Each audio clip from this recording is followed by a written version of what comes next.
Have you ever wondered how an RRSP contribution helps you reduce your income taxes, or how much refund you can expect from RRSP contributions you make, or how is the refund calculated?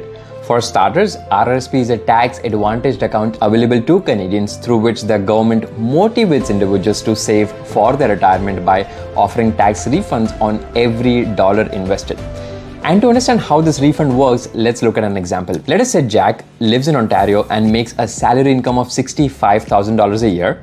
And because such income is taxable, Jack will pay $15,817 in taxes, which is deducted with every paycheck he gets, and therefore will take home a net pay of $49,183. And let us say Nancy, who also lives in Ontario, makes $75,000 a year in income and pays $18,932 in taxes for a net take-home pay of $56,068. Understandably, she paid $3,115 in extra taxes because she has more income for the year compared to Jack. Going back to what we learned earlier, the government offers tax refunds on every dollar invested in the RRSP to motivate Canadians to save for their retirement. And the way it works is that these contributions made to an RRSP lower one's taxable income, eventually triggering a refund when the individual will file for their taxes. In other words, if Nancy were to invest $10,000 in an RRSP, the government would consider she made only $65,000 for that year in income. At $65,000, we already know that she should have paid only $15,817 in taxes.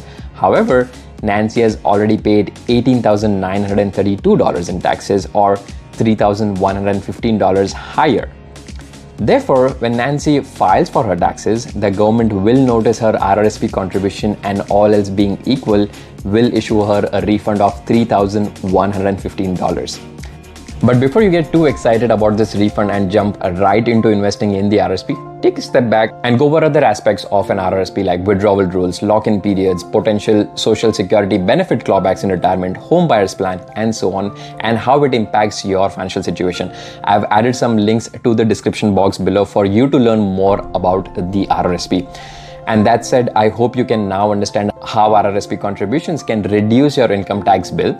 Let me know if you have any questions in the comment section below. The purpose of this channel is to impart financial literacy, which will enable you to make better financial decisions for yourself. So do subscribe to our channel to receive future content. And if you found this video useful, help us reach a wider audience by giving this video a like. Thank you for watching.